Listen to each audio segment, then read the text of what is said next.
இன்னைக்கு நம்ம little super stars TV மொபைல்னு ஸ்கிரீன் அடிக்ஷன்ல முழுகி போகாம ஓடி ஆடி விளையாடி ஹெல்தியாவும் ஷார்ப்பராவும் வளரணும் இல்லையா? 50+ kids centric amenities. Stepstone Viram phase 2 kids themed apartments. Stepstone Viram Phase 2 காட்டுப்பாக்கம்ல premium 2 and 3 BHK apartments just 79 lakhs all inclusive.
பேரும் அல்லம்படி 6 முதல் 60% வரை ஆடி தள்ளுபடியுடன் சூப்பர் சரவணா ஸ்டோர்ஸ், சென்னை, மதுரை, கோவை.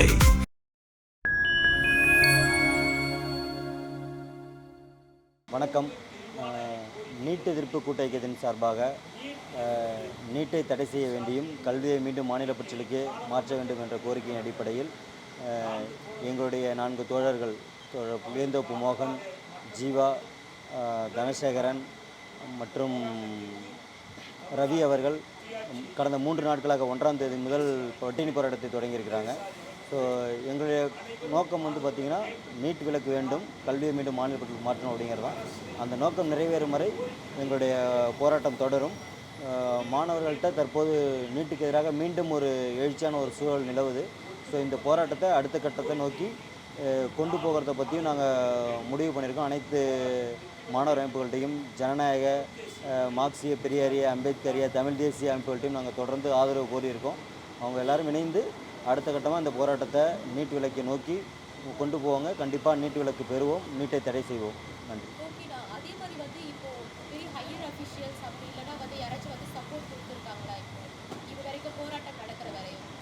இல்லை, நம்ம அரசு தரப்புக்கிட்டையுமே பார்த்திங்கன்னா போராட்டத்துக்கு ஆதரவு கொடுங்க அப்படின்ற விஷயத்தை நம்ம வச்சுருக்கோம். இந்த போராட்டம் பார்த்திங்கன்னா தமிழ்நாடு அரசுக்கு எதிரானது கிடையாது. தமிழ்நாடு கோரிக்கையை முன்னிறுத்தி தமிழ்நாடு அரசு நீட்டை எதிர்க்கிறாங்க. ஸோ அவங்களுக்கான அவங்க இப்போ மண்புமிகு தமிழ்நாடு முதலமைச்சர் அண்ணன் விஜய் அவர்களோட தம்பிகளுக்கான போராட்டம் தான் இது, அவங்க தங்கைகளுக்கான போராட்டம் தான் இது. ஸோ அதனால் அரசு தரப்பாக இல்லை அப்படின்னாலும் உங்களுடைய கட்சி தரப்பாக ஆதரவு கொடுங்க அப்படின்ற கோரிக்கையை நாங்கள் வச்சுருக்கோம்.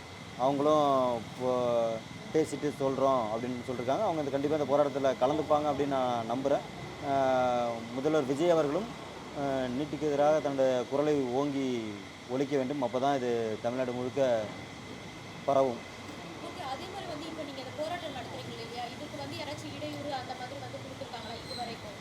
இல்லை, நாங்கள் போராட்டம் எடுத்த உடனே பட்டினி போராட்டத்துக்கு நாங்கள் மூவ் ஆகலை.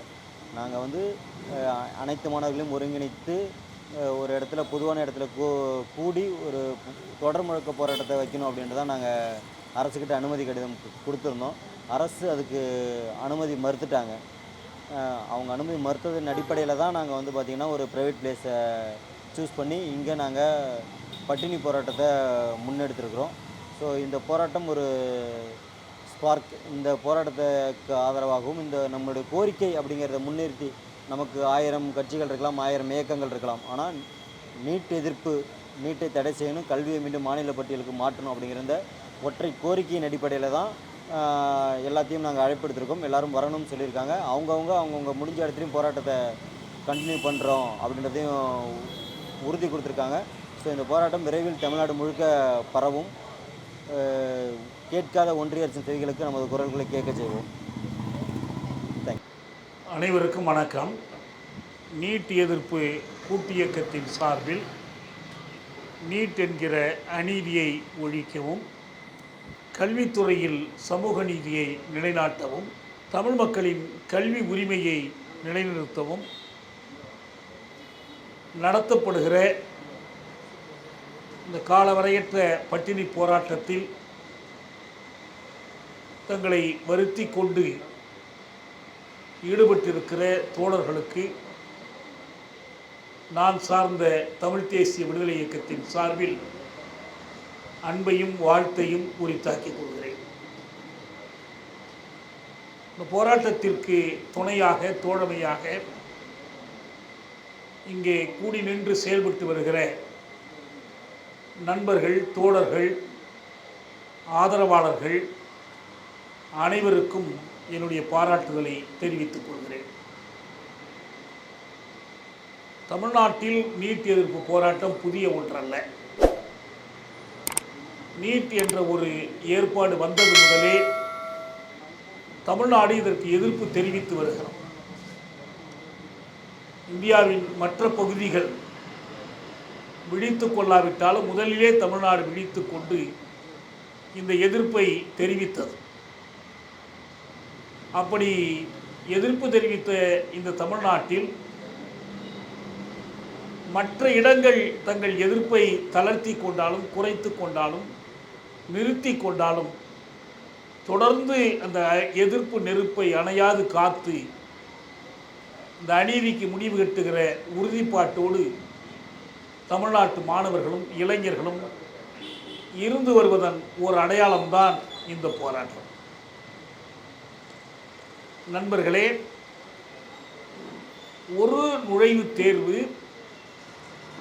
அந்த நுழைவுத் தேர்வுக்கு கேள்வித்தாள் வடிக்கின்ற முறை, அதற்கான விடைகள் திருத்தப்படுகிற முறை, அந்த மதிப்பெண்களின் அடிப்படையில் அந்த படிப்புக்கு மாணவர்கள் தேர்ந்தெடுக்கப்படுகிற முறை, இவை தொடர்பான எதிர்ப்பை தெரிவிப்பதற்காக மட்டும்தான் இந்த போராட்டம் என்றால் இதனுடைய நோக்கம் ஒரு குறுகிய வட்டத்துக்குள் அடங்கிவிடும். தமிழ்நாட்டில் எத்தனை மாணவர்கள் மருத்துவக் கல்லூரிகளை நாடி செல்கிறார்கள், மற்ற துறைகளில் எவ்வளவு பேர் பயிலச் செல்கிறார்கள், எவ்வளவு பேருக்கு மருத்துவக் கல்லூரிகளில் சேர்ந்து மருத்துவர்களாகிற வாய்ப்பு உள்ளது என்றெல்லாம் நாம் பார்த்தோமானால் இது ஒரு சிறிய வட்டம்தான். ஆனால் இது வெறும் மருத்துவக் கல்வி தொடர்பான ஒரு சிக்கல் மட்டுமல்ல, நீட் என்கிற ஒரு தேர்வு தொடர்பான சிக்கல் மட்டுமல்ல, மொத்தத்தில் கல்வித்துறையை பீடித்திருக்கிற ஒரு நோயை அகற்றுவதற்கான ஒரு முயற்சி. அண்மை காலத்திய தில்லி போராட்டம் என்பது நீட்டு தொடர்பாக மட்டும் வரவில்லை, மேல்நிலை படிப்பு தொடர்பான அதற்கான விடைகளை தருகிற முறை அது தொடர்பாக வந்தது. இது வெறும் கேள்வித்தாள் தொடர்பானது மட்டுமல்ல, விடைத்தாள் திருத்துவதிலிருந்து சில மையங்களில் ஒரு சிலருக்கு அதிக வாய்ப்பளிப்பது வரைக்கும் பல்வேறு ஐயப்பாடுகளையும் இந்த தேர்வு எழுப்பியிருக்கிறது. மொத்தத்தில் இந்த மருத்துவக் கல்விக்கு தேர்ந்தெடுக்கப்படுகிற மாணவர்கள் அவர்களுக்குள் எல்லோருக்கும் சம வாய்ப்பு இல்லாமல் செய்து ஒரு சிலரை மட்டும் முற்றுரிமையாக அவற்றை அனுபவிக்க செய்கிற ஒரு முயற்சி மனுதர்ம கோட்பாட்டாளர்கள், மனுதர்மவாதிகள் எடுக்கிற முயற்சியினுடைய ஒரு கூறு என்று பார்ப்பதால் தான் இந்த துறைக்கு நோயாளிகளாக இருப்பதை தவிர வேறு தொடர்பு ஏதும் இல்லாத நாமும் கூட அக்கறை செலுத்துகிறோம் என்பதை புரிந்து கொள்ள வேண்டும். அப்படி பார்க்கிற போது நீட்டை ஒழித்தல் என்றால் national eligibility come entrance test என்ற அந்த ஒன்றை ஒழிப்பதோடு முடிந்து போகிற செய்தி அல்ல இது. அதன் வடிவில் வெளிப்படுகிற கல்வித்துறையிலான சீரழிவு, அதிலும் குறிப்பாக இப்போது இருக்கிற இந்திய அரசு, இந்த அரசினுடைய தேசிய கல்விக் கொள்கை எனப்படுகிற பெரும்பான்மை மக்களுக்கு கல்வி வாய்ப்பை மறுக்கிற அந்த கொள்கை, மடமொழி திணிப்பு, குலக்கல்வி திணிப்பு ஆகியவற்றை சாரமாக கொண்ட அந்த கொள்கை, எல்லோரும் கல்வி கற்க தேவையில்லை, எல்லாரும் எல்லா கல்வியும் கற்க தேவையில்லை, எல்லா கல்வியும் தரமான கல்வியாக இருக்க தேவையில்லை என்று மிக தீவிரமாக நம்புகிற ஒரு கும்பல் கையில் அரசு மாட்டிக்கொண்டிருக்கிறது. அதனால்தான் இந்த போராட்டம் இந்த ஜூன் ஜூலையில் தொடங்கி இன்றைக்கு வரைக்கும் நீண்டிருக்கிற இந்த போராட்டம் அது ஒரு வெற்றியிலிருந்து தொடங்கி இருக்கிற போராட்டம். ஏனென்றால் கரப்பான் ஜனதா கட்சியாக இருந்தாலும் சரி, டெல்லியில் ஜந்தர் மந்தரில் கூடிய மாணவர்கள் இளைஞர்களானாலும் சரி, சமூக ஆர்வலர்களானாலும் சரி, அவர்கள் கல்வித்துறையிலான இந்த சீர்கேடுகள், நீட்டு தொடர்பான, கொயட் தொடர்பான, நுழைவுத் தேர்வுகள் தொடர்பான இந்த சீர்கேடுகளுக்கு அரசை பொறுப்பாக்கினார். ஏற்கனவே ஜனநாயக சக்திகள், பாய்ச எதிர்ப்பு ஆற்றல்கள் இந்திய அரசு, பாஜக தலைமையிலான அரசு, அது வாக்கு திருட்டின் வழியாக வேறு பல வழிகளில் வாக்குரிமையை ஏமாற்றி தன்னை ஆட்சியில் நிலைக்க வைத்துக் கொள்ளவும், தேர்தல் வழியாக தனக்கு கிடைக்காத பெரும்பான்மையை கூட வேறு வழியில் ஈட்டிக் கொள்ளவும், அடுத்த தேர்தல் வரை காத்திராமலே 2/3 பெரும்பான்மையை பெற்று ஒரு எலக்டரல் ஆட்டோக்ரசி, தேர்தல் வழிப்பட்ட வல்லாதிக்கத்தை நிறுவுகிற முயற்சியில் ஒரு பெரும்பான்மையை ஈட்டிக் கொள்வது, மற்ற கட்சிகளிடமிருந்து விலைக்கு வாங்கிக் கொள்வது என்ற முயற்சியில் ஈடுபட்டிருப்பதன் அடிப்படையில் மோடி பதவியேற்ற நாளிலேயே நாம் முழக்கம் கொடுத்தோம், மோடியே பதவி விலகு என்று. அது தொடர்ந்து நீடிக்கிறது. அது ஒரு குறிப்பிட்ட மக்கள் பிரிவினர், மாணவர்கள் கோரிக்கை மட்டுமல்ல, ஜனநாயகத்தின் கோரிக்கை, அரசமைப்பு சட்டம் சார்ந்த ஜனநாயகத்தின் கோரிக்கை, எல்லோருக்கும் பொதுவான ஒரு கோரிக்கை. ஆனால் குறிப்பிட்ட காரணங்களை சொல்லி இந்த அரசை பொறுப்பேற்க செய்வது என்ற முறையில்தான்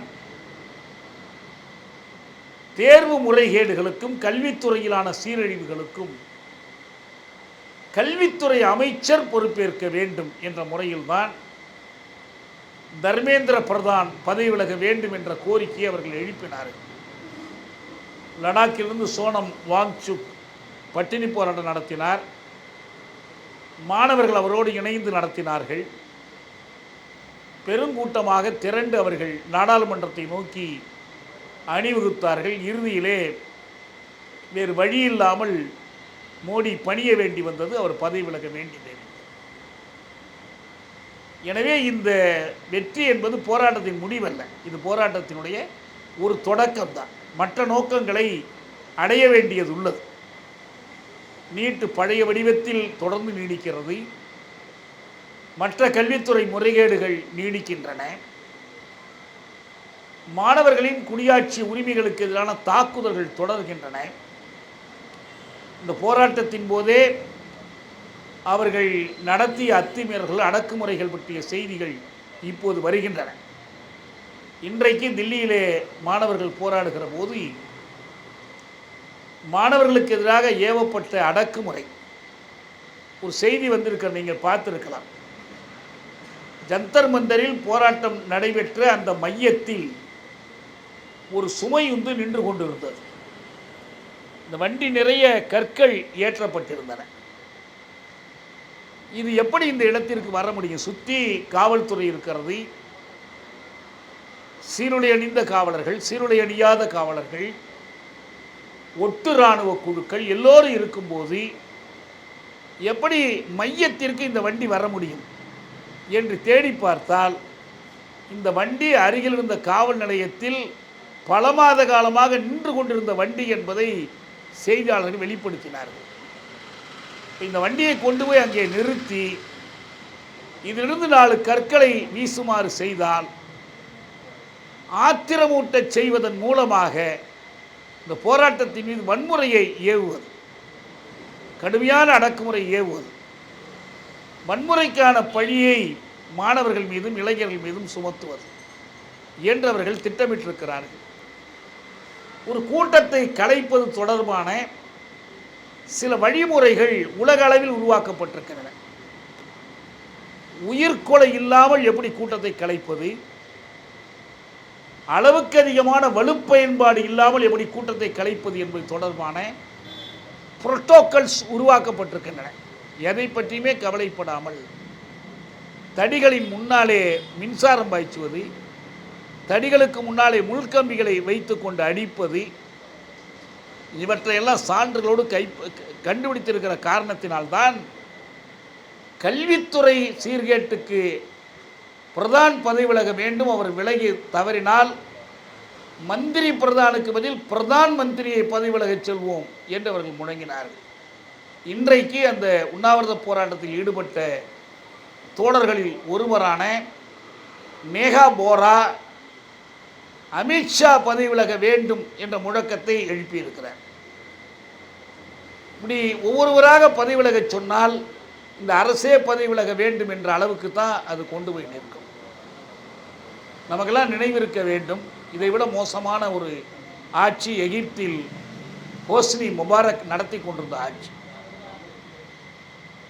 அது அரபு வசந்தத்தின் ஒரு பகுதியாக தாகீர் சதுக்கத்தில் கூடிய இளைஞர்கள், பொதுமக்கள் அவர்களை இராணுவம் போலீஸ் கலைக்க மறுத்த போது வேறு வழியில்லாமல் ஹோஸ்னி முபாரக் பதவி இழந்தார். அப்படி ஒரு வலுவான ஒரு போர்க்குணம் வாய்ந்த ஒரு அறப்போராட்டமாக இந்த போராட்டம் வளர்ந்து சென்று கொண்டிருக்கிறது.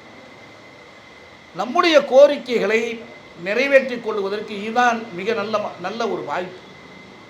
மோடியை அசைக்க முடியாது, அமித்ஷாவை அசைக்க முடியாது.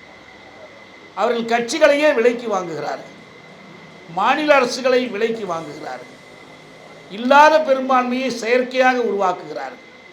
இவர்களை எதிர்த்து என்ன செய்ய முடியும் என்ற கேள்வி இருந்தபோது ஒரு வேடிக்கையாக தொடங்கப்பட்ட ஒரு கரப்பான்பூச்சி இயக்கமோ, அதிலிருந்து ஊக்கம் பெற்ற சமூக ஆர்வலர்கள், அதிலிருந்து ஊக்கம் பெற்ற மாணவர்கள், இளைஞர்கள் நீண்ட காலமாக தாங்கள் அடைகாத்து வைத்திருந்த நெருப்பை எரிமலையாக்கி இந்த போராட்டத்தை வளர்த்தெடுத்திருக்கிறார்கள். அதன் ஒரு பகுதியாகத்தான் நாம் நெடுநாளாக வலியுறுத்தி வருகிற கோரிக்கை.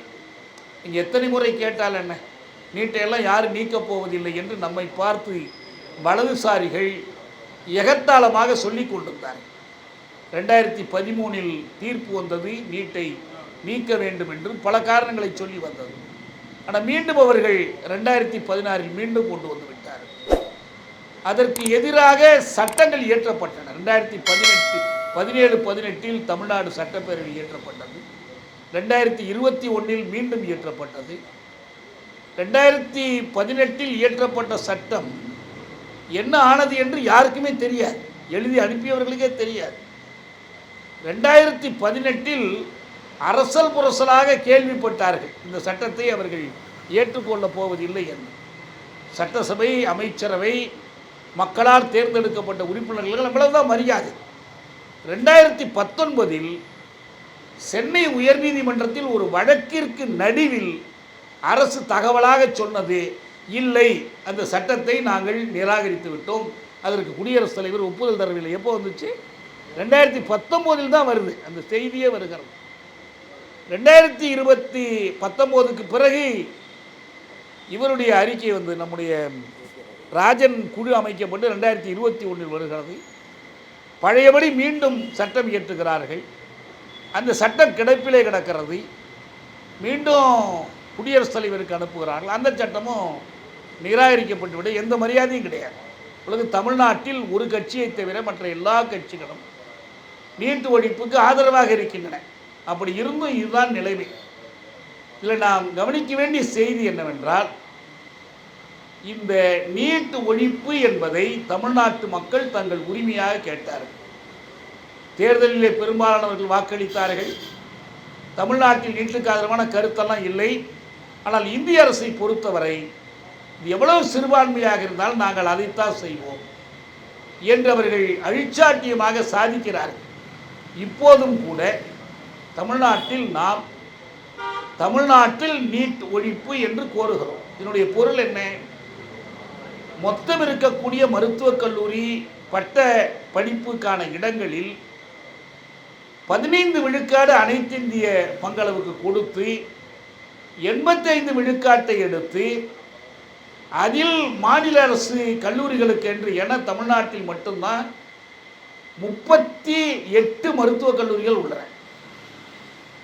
மதுரை எய்ம்ஸை சேர்த்தா 39.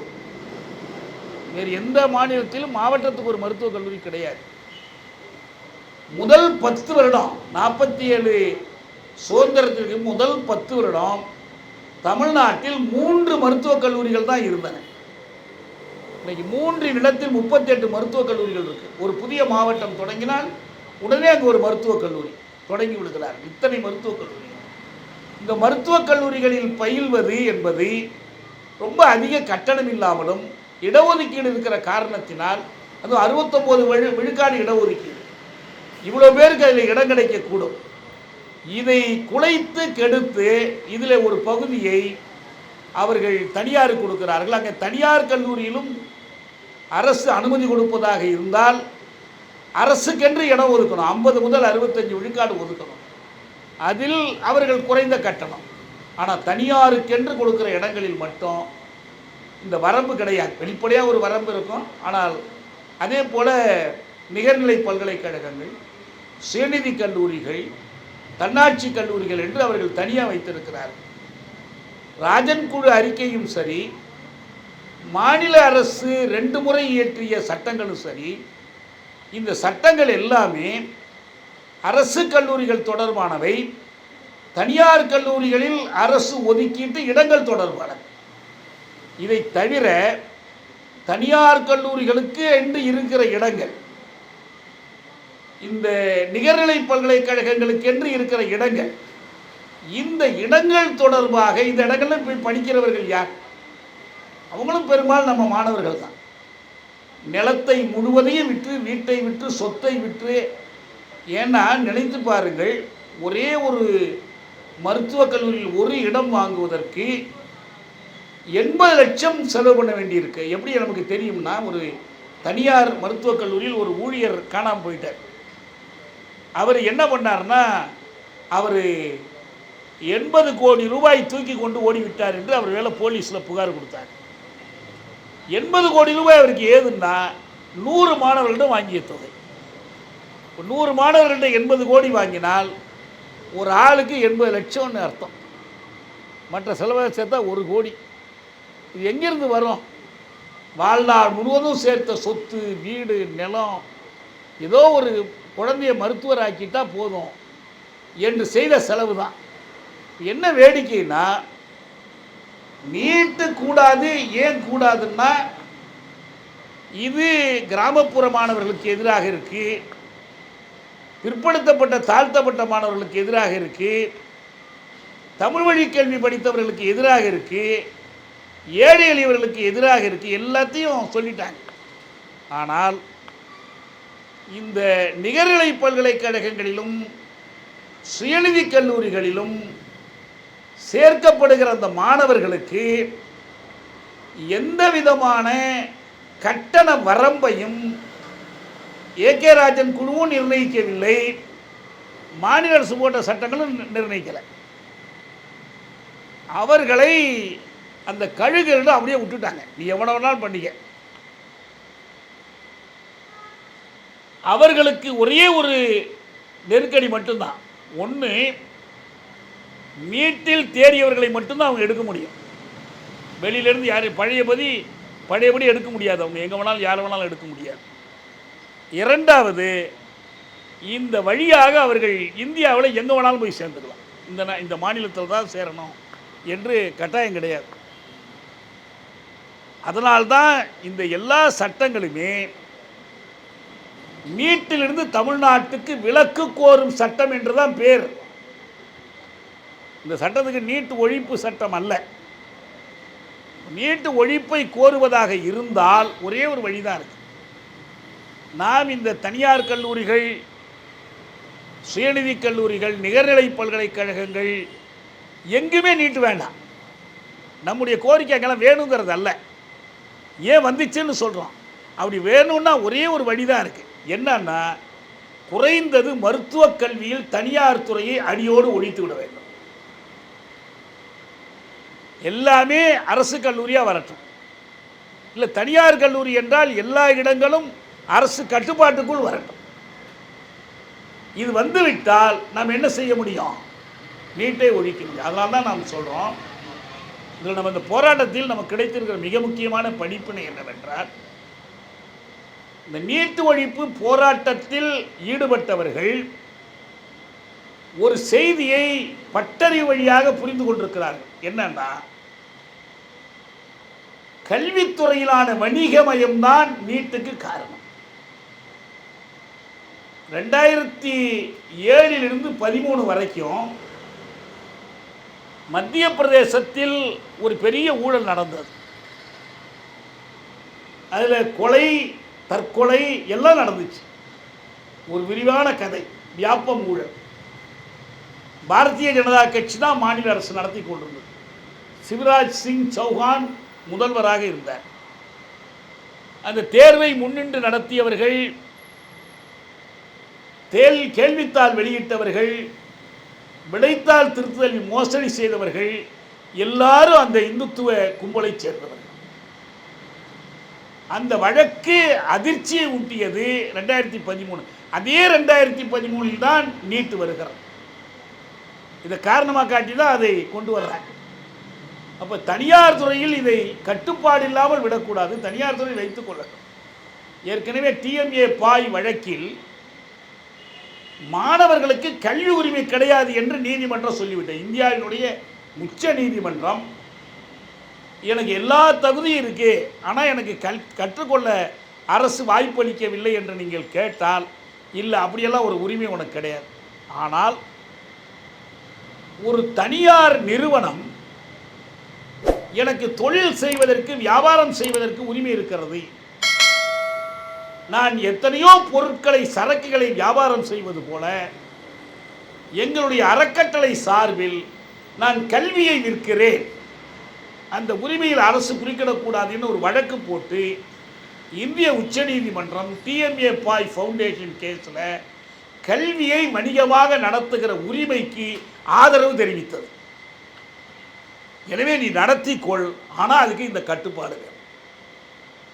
முதல்ல நீட்டுக்கு எதிராக வழக்கு போட்டவர்கள் யாருன்னா, வேலூர் கிறிஸ்டியன் மிஷன் ஹாஸ்பிட்டல், வேறு சில தனியார் கல்லூரிகள் தான். ஏன்னா எங்களுக்கு தொழில் செய்வதில் குறுக்கிடக்கூடாது என்று கேட்டார். அப்பயே என்ன சொன்னது உச்சநீதிமன்றம்? அல்தமாஸ் கபீர், விக்ரமஜித் சென், அனில் தவே 3 பேரில் 2 நீதிபதிகள் ஆதரவாக தீர்ப்பு கொடுக்கும்போது 3 காரணம் சொன்னாங்க நீட்டு ஏன் கூடாதுங்கிறது. 1, இது தனியார் தொழில் செய்யும் உரிமையில் குறுக்கிடுகிறது. 2, மாநிலங்களின் உரிமையில் இது குறுக்கிடுகிறது. 3, இப்படி ஒரு நுழைவுத் தேர்வு எல்லாருக்கும் சமச்சீராக இருக்காது. இந்தியா பூராவுக்கும் ஒரு தேர்வு வைக்கிறேன்னா, இந்த மாநில பாடத்திட்டத்தில் படித்தவனுக்கும், மத்திய பாடத்திட்டத்தில் படித்தவனுக்கும், பன்னாட்டு பாடத்திட்டத்தில் படித்தவனுக்கும் ஒரே தேர்வு எப்படி வைக்க முடியும்? இதை காரணமாக சொல்லி மறுத்தார்கள். அந்த ஒற்றை நீதிபதி தான் திரும்பவும் மீண்டும் அந்த வழக்கை கொண்டு வந்து தன்னோடு இன்னொரு 2 நீதிபதியை உட்கார வச்சு சொன்னான். இல்லை, என்ன சொல்ல வர்றேன்னா, கமர்ஷியலைசேஷன் என்பதன் ஒரு பகுதி தான் நீட். நீட்டுக்கு எதிரான போராட்டம் என்பது கல்வியை வணிகமாக்குவதற்கு எதிரான போராட்டத்தோடு இணைந்தது. நீங்கள் கமர்ஷியல் வணிகமயத்தை வைத்துக்கொண்டு நீட்டை ஒழிக்க முடியாது. இப்போ நான் பார்க்குறது அதுதான். நாம் நீட்டிலேருந்து விலக்கு தான் கேட்குறோமே, ஏன் நீட்டை ஒழிக்கணும்னு கேட்க முடியல? மாநில அரசு கேட்குதா? நீட்டை ஒழிப்போன்னு ஆளுங்கட்சி சொல்கிறாங்க, பழைய ஆளுங்கட்சி சொல்கிறாங்க. ஆனால் அவங்க இயற்றிய சட்டம் நீட்டை ஒழிப்பதற்கு வழிவகுக்கவில்லை. இப்போ ஒரு புது சட்டம் இயற்றுவாங்களா? அப்படி இயற்ற முடியுமா? இயற்ற மாட்டாங்க. ஏன்னா வணிகமயத்திற்கு இடம் கொடுத்து தான் எல்லாத்தையும் செஞ்சாங்க. ஒன்று. இரண்டாவது, சென்ட்ரலைசேஷன். நம்ம இந்த தேசிய கல்விக் கொள்கையில் நம்ம வசுதேவி அம்மையார் சொல்லுவாங்க, 3C, 3 கேடுகள் உண்டு. ஒன்று கமர்ஷியலைசேஷன், இன்னொன்று சென்ட்ரலைசேஷன். எல்லாத்தையும் இந்திய மையத்தில் கொண்டு போய் குவிப்பது. ஒரே நாடு, ஒரே தேர்தல், ஒரே தலைவர், ஒரே கட்சி, ஒரே மதம், ஒரே தேர்வு, எல்லாத்துக்கும் சேர்த்து ஒரே தேர்வு. 5ஆம் வகுப்பு வரைக்கும் ஒன்றும் இல்லை, 11ஆம் வகுப்பு வரைக்கும் ஒன்றும் இல்லை. ஆனால் அதுக்கு பிறகு நீ மேற்படிப்புக்கு போகணுன்னா ஒரே தேர்வு எழுதியாரு. அதில் என்ன பயன் இருக்கு? இந்த ஒரே தேர்வு என்ற கோஷம் சென்ட்ரலைசேஷனுடைய ஒரு பகுதி. வணிகமயம், இந்திய மைய ஆதிக்க மயம். இப்போ நீட்டை பொறுத்த வரைக்கும் அவங்க வெற்றிகரமாக இந்தியா பூராவும் ஒரே தேர்வு கொண்டு வந்தாங்க. ஒரே டெஸ்டிங் ஏஜென்சி, தேர்வு நடத்துகிற ஒரே முகமை. பழைய நீட்டு ஏன் தோற்றது நீதிமன்றத்தில்னா, அதற்கு உத்தரவு போட்டது medical council of India, MCBI. நமக்கு all India technical council, medical கவுன்சில்லாம் தனித்தனியாக இருக்குது. அவன் சொன்னான் நீதிமன்றத்தில், மெடிக்கல் கவுன்சிலுக்கு இந்த அதிகாரம்லாம் இல்லை, நீ ஒழுங்குபடுத்தலாம், வழிகாட்டலாம், ஆனால் நீயே இதுக்கெல்லாம் உத்தரவு போட முடியாதுன்னா. உடனே என்ன பண்ணாங்க? மெடிக்கல் கமிஷன் ஆக்ட் இயற்றினாங்க. இப்போ என்ன நிலைமைன்னா, இந்தியாவில் இருக்கிற அனைத்து கல்வியும், மருத்துவக் கல்வி, தொழிற்கல்வி, பொறியியல் கல்வி, பள்ளிக்கல்வி, மொழிக்கல்வி, எல்லா கல்விக்கும் சேர்த்து ஒரு கமிஷன், சென்ட்ரல் எஜுகேஷன் கமிஷன். அந்த கமிஷனுக்கு யார் தலைவர்? பிரதமர் தான் தலைவர், யாரும் கல்வியாளர் அல்ல. நரேந்திர மோடி தலைமையில் ஒரு கமிஷன் உண்டாக்கி, அந்த கமிஷன் என்ன பண்ணோம்? எல்லா மாணவர்களின் சுகதுக்கங்களையும் அது தீர்மானிக்கிற ஒரு நிலை. இது சென்ட்ரலைசேஷனுடைய ஒரு பகுதி. மூன்றாவது கம்யூனலைசேஷன். எனக்கு ஒரு வேடிக்கையாக நான் என்ன பார்த்தேன்னா, இப்போ நம்ம டெல்லி போராட்டத்தில் ஈடுபட்ட சில மாணவர் அமைப்புகள், நமக்கு அவங்களோட நல்ல பழக்கம் உண்டு. நான் நம்ம தோழர் நாசர்லாம் தாக்கப்பட்டாங்கல்ல ஜெயின், அப்போ நான் நேரில் போயிருந்தேன். இந்த மாணவர்களோடையெல்லாம் நம்ம பேசணும். சில மாணவர் அமைப்புகள் அவங்க என்ன பண்ணுவாங்கன்னா, இடஒதுக்கீடு, சமூக நீதி, பிற்படுத்தப்பட்டோர், தாழ்த்தப்பட்டோர், தோழர் நாங்கள் இதுக்கெல்லாம் வரமாட்டோம் தோழர்பாங்க. நாங்கள் இதுக்கெல்லாம் வரமாட்டோம் தோழர், நாங்கள் ஒரே பார்வை உள்ளவங்க, ஒன்றே ஒன்று தான், ஏழை பணக்கார, தொழிலாளி முதலாளி, இது மட்டும்தான் பார்ப்போம், பாக்கி எதுவும் பார்க்க மாட்டோம். இன்றைக்கி நான் பார்த்தேன், அவங்க உட்கார்ந்து பேசுகிறாங்க, இது எல்லாமே பிராமின் வாத், பார்ப்பனியம் கோலோச்சுகிறது. இந்த பாடம் எங்கேருந்து கற்றுக்கிட்டீங்க? இது வெறும் ஏழை பணக்காரன் பிரச்சனை இல்லை, இதில் சாதி இருக்கிறது. அதுதான் கம்யூனலைசேஷன். இந்த 3 கூறுகளுக்கும் எதிராக நடத்தப்படுகிற போராட்டம், இந்த 3 கூறுகளையும் நிலைநிறுத்துவதற்காக ஒரு வல்லாதிக்க அரசை நிறுவுகிற முயற்சிக்கு எதிரான போராட்டம். அந்த போராட்டத்திற்கு தான் இதெல்லாம் நம்மளை இட்டு செல்லும். எனவே நீட்டுக்கு எதிராக போராடும் போது நீட் என்கிற கொடிய கருவியை கையிலேந்தி வருகிற கொடிய அமைப்பு எது, கொடிய தலைமை எது, கொடிய அரசு எது என்பதை நாம் தெளிவாக புரிந்து கொள்ளணும். சென்னை டெல்லியில் நடந்த போராட்டத்தின் போது நான் பார்த்தேன், அவங்க திரைப்படத்துறையில் இருக்கிறவங்க, நமக்கு தெரியும் பிரகாஷ் ராஜ் போனார், ஷப்னா ஆஸ்மி போய் அந்த போராட்டத்தை வாழ்த்துறாங்க, இந்த மாணவிகளோட போய் உட்கார்றாங்க. நிறைய பேர், ஏன்னா கூட்டம் வந்துச்சுன்னா கொஞ்சம் பயம் கலைஞ்சிரும், தனித்தனியாக இருக்கும்போது தான் பயமாக இருக்கும், எல்லாரும் போகிறாங்க. இப்போ யார் உண்மையில் பயப்படுற இடத்துல இருக்கிறாங்கன்னா, ஜெர்மானிய வரலாற்றில் ஒரு சம்பவம் நடந்துச்சு. உத்தரவு போடுகிற ஒரு உள்துறை அமைச்சர் இருந்தார்.